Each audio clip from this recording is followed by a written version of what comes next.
Hello and welcome to the YouTube channel of mprugs.com. Hope you and your family are doing well.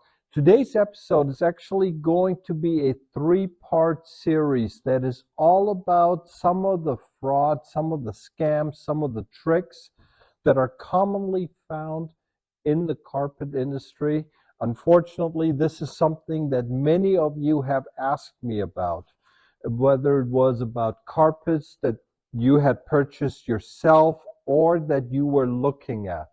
Well, in these three episodes, I'm going to be showcasing three common, very popular types of scams. Well, at least that's what I call them. And in part one, we're going to be talking about in this video about Turkish silk rugs. Then in part two, I'm going to be introducing you to one of the best known Persian rug weavers, the Sarafian family. And this is one that still produces rugs today. And I'm going to showcase to you multiple fake ones and then also genuine ones, where I'm going to try to give you some pointers on how you can tell the difference between real ones and fake ones. And then in the last episode, we just got a beautiful shipment of Nain rugs, and one thing that almost all high-end Nain rugs have in common is that they all have the fake Habibian signature. The Habibian weaver, one of the best known weavers of all times in Persian rugs, he basically made the Nain rugs as famous as they are. He's basically by many people considered to be the father of Nain rugs.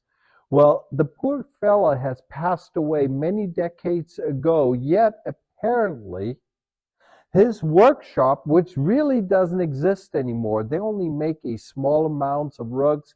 He had a daughter, did not have a large family, and these are typically family workshops. So the Habibian workshop basically went away when he passed away. They stopped making rugs in the 80s and 90s. His grandson is picking it up. But you will see thousands and thousands of Nain rugs with the man's signature on it. And many rug dealers, same as with the Serafians, or in this case with the Aussie Pecs, they use their names and try to hype up the rugs and make them more than they really are, which in most cases, these are already fine pieces. So if this is something that you're interested in, or if this is something you may have encountered yourself, and this is also something that I got a lot of questions about, please watch this video. In this case right here, we have one of our subscribers, one of our viewers to our channel. His name is Paul. He sent me pictures of this beautiful Hereke rug that his in-laws apparently purchased in Turkey back in 2017 while they were on holidays, on vacation. This is a very small Hereke, 1515 quality, meaning 15 knots per centimeter.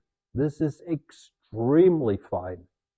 So we're talking a rug that has over 2 million knots per square meter. This carpet of his that his in-laws had measures 28 by 22 centimeters. To give you a perspective, this carpet, smaller than the piece of paper that I'm holding in my hands. That is what his in-laws purchased, and get ready for this, staggering, at least in my opinion, 9,000 pounds, 9,000 British pounds in 2017 is what they paid, which is the equivalence. And I just did the conversion today as I'm doing this video. Today, at the time of this video, that is $11,250 or approximately 10,400 euros. Just to give you an example, like I said, to me, it's a staggering amount. It's a beautiful, genuine Turkish Hereke rug. The question that he asked was, one, is it a genuine Aussie Peck? And second, whether or not did his basically his in-laws, whether they got ripped off or not. Those were the two main questions that he had for me. And the third is, what would be the current value if he were to put it on the market? So what I told him was, number one, and this is something that if you ask me about, as many of you have already done, because this is actually something that I encourage all of you. Below in the description, there's a link to a video in which I tell you what size pictures I need and what type of pictures and everything, and I can answer any of the questions that you may have. I try to do this in my spare time and everything, but this is something that I enjoy. And so he took me up on it. And so he sent me the receipts, certificates. I got just about everything there is. So I know everything that he has told me is 100% legit. It's obvious. The question that he asked me was whether this carpet is a genuine Aussie Peck. And to give you an example, what I thought I'd do is I'm going to introduce you to one of our most recent additions. This right here is also a beautiful Aussie Peck, but it's a 1313 quality. This is typically what people do. After they purchase the rug, they have them custom framed. I mean, and these are pieces of art that go on the wall. Now, this is a 1313 quality. We also have had, and I wanted to use that piece as an example, is the Turtle Teacher. The Turtle Teacher is a very famous Ottoman story. If you are into the Turkish history and everything, please Google the Turtle Teacher, and you are going to see the painting, which this carpet is inspired. It's a copy of. The rug is a copy of the painting, obviously, the design and everything. Beautiful story and everything. But this is Turkish, what I call Turkish art. This is a 1515 quality. So it has the same quality as the one that Paul's in-laws purchased, but it is twice the size. This is literally 50 centimeters by 32. Paul's in-laws, their Hereke was a 28 by 22. Both of them, it says Aussie Peck on the rug. This Turtle Teacher is an older piece. It was actually woven by the Aussie Peck Association. Paul's piece is a newer piece. This was made by a company, and I was actually not able to decipher exactly the name of the company because the company that he reached out to is not the Aussie Peck company. It's a different company. I'm not going to be telling you what the name, but this is a common thing. On the certificate, it says Aussie Peck Inc. Well, the Aussie Peck was never a corporation. It was a weaving association up until the late 80s, early 90s, and then the weavers went their separate ways. And so the Aussie Peck workshop never really existed. It was always a group of weavers that were separated. And this is also why, if you watch my other videos, you will notice there is not one uniform Aussie Peck signature. You will have different signatures from the different weavers. And that is what it was. It was an association. Well, here you have a company in Turkey that named itself apparently Aussie Peck, but they are using a different company in the UK. It's a center, it's something, again, out of legal reasons, I'm not actually gonna, I would love to give you show you this piece of paper. But on this piece of paper, the same thing here. Nowhere does it state that this is a genuine Aussie Peck. It states that they have purchased a Turkish Hereke rug for 9,000 pounds. And yes, Paul, this is a Turkish Hereke as far as I can tell. This is a genuine piece. Is it a genuine Aussie peck? And this is where different people are going to come in with different opinions. I'm going to give you my opinion. In my opinion, this is a genuine Hereke. No, it is not, in my opinion, a genuine Aussie peck. The Aussie peck that you can see in the bottom left corner of his picture, that was woven into the rug. Well, I can weave just like you're going to see in the second video, the Serafian signature. You can see in the third video, part 3, the Habibians. Just because a weaver is capable of weaving a name, that doesn't mean that it's associated with them. And to me, that is where the fraud, the scam kind of sort of comes in. I don't know if it's fraud because the name of the business apparently in Turkey is Özipek. But just because a business, imagine if I owned a business, whether it is in Europe or the United States. Let's say I called it Rolex and I designed my own watches. Instead of a crown, if I use, let's say, a trident, looks similar, would it be legal for me to sell them as Rolex watches when everyone knows what the name Rolex stands for? And so, and this is what you have here. This is this case right here. I don't think, in my opinion, what Paul has, unfortunately, is a genuine Aussie peck. But I'm going to let you, as basically the larger community, especially for those of you that are into the Turkish rugs, I'm going to let you decide. The turtle teacher, yeah, that's an Aussie peck. It was made by the Aussie peck weavers decades ago, and we have paperwork and everything, so we can trace it all the way back. And here's the other thing. So that was the first part of the question. The second part was whether or not his in-laws got ripped off. Well, I can only tell you facts. I cannot give. I don't want to give you my opinion. Fact is, the turtle teacher, which is about the same, twice the size of Paul's rug, that one sold a couple of years ago, I think. Yeah, I think it was early 23 or middle of 2023 when I sold it to one of my collectors, and I think he paid like 4,000 euros. This piece right here is, I think it's like around 3,000, and that one at the time of the video is still available. Beautiful piece, but you look at the two together costs less than what his in-laws paid.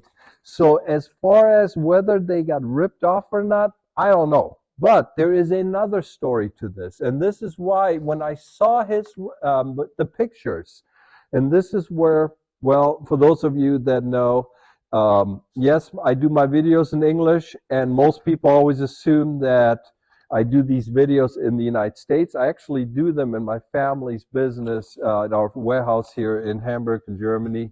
And a lot of people are not aware of the fact that, yes, ich spreche natürlich Deutsch. Ich bin in Deutschland geboren und aufgewachsen. I was born and raised in Germany. So, and my parents were very adamant about me learning German as a mother language. So my parents, even though my parents originally came from Iran, back in the early 60s, when they immigrated to Germany and they actually met here, they made it a point of raising me and my sister like Germans. We only spoke German at home. The reason I'm telling you all this is because Paul's Hereke has a design that I've never ever seen before in a Turkish Hereke rug. If you look closely, and if you know anything about German history, you notice the 4 animals on top of each other. This is from the Brother Grimm story. This is a children's story. It's a story of 4 animals, farm animals, that had basically worked hard on a farm their entire lives, and when they were too old to be of any use, and they learned they were about to be put to death, they ran off and they started a new life as street musicians. Well, these four animals, that's what is known as the Bremer Stadtmusikanten. This is the city of Bremen. If you were to Google Bremer, the street musicians, you can read the story. It's a children's story. Here you have a Turkish Hereke rug that is basically paying homage to German storytelling. It's a German, yeah, it's not German history, it's more like German literature, I guess. The problem is, I have until now never heard of a case where somebody went, and this is a British couple vacationing in Turkey. They saw a carpet, which I assume they knew that there was a German story behind the design and everything, fell in love with it, and they bought it. I think it's an amazing story. Talks of the diversity. It talks of everything that's great. You have all these different cultures coming together. But final question he had for me was, how much is the rug worth? If he were to put it up on the market now, and I told him that I do not do appraisals, because no matter where you are in the world, the carpet industry, the market, the currency exchange, everything, all that factors. So it's not right for me to tell you what I think his rug is worth. I don't like doing appraisals. I will answer your questions as far as what I think. A rug, we can talk about the rug, but appraisals is not something that I like to do. But here's what I told him. And I told him, I said, Paul, I hope to God you don't take me up on the offer, because I literally don't want the rug. I have never heard of a case of a person asking me about a Western European design in something unless they specifically ask for it.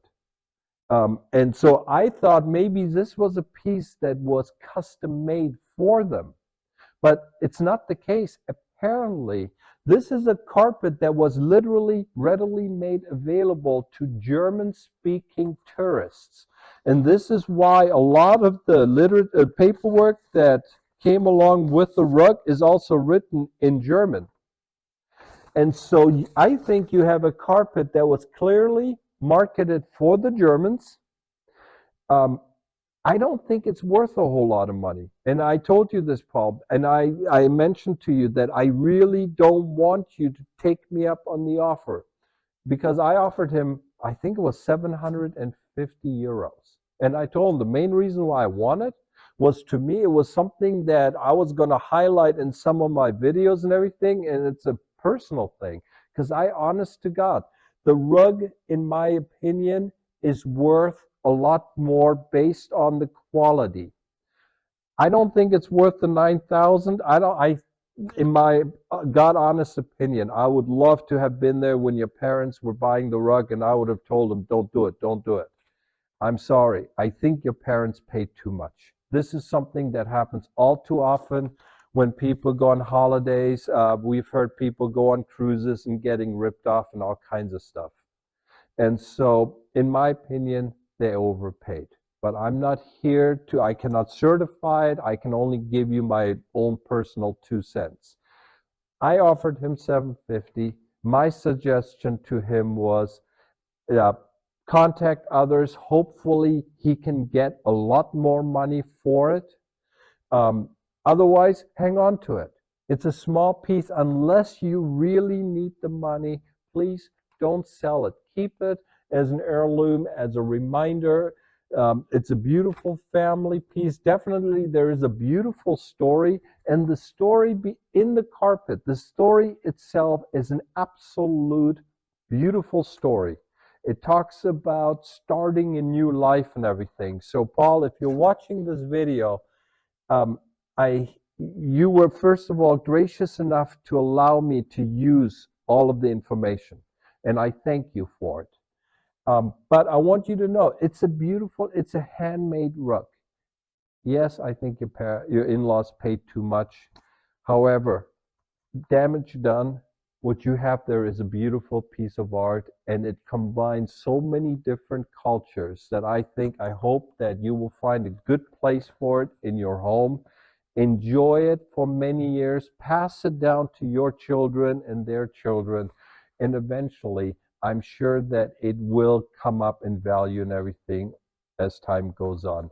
So there you have it. This is part one. In the next video now, I'm going to be talking about the Sarafians, as I mentioned, and in the third, we're going to showcase some beautiful Nain rugs and discuss the Habibian signatures and all that.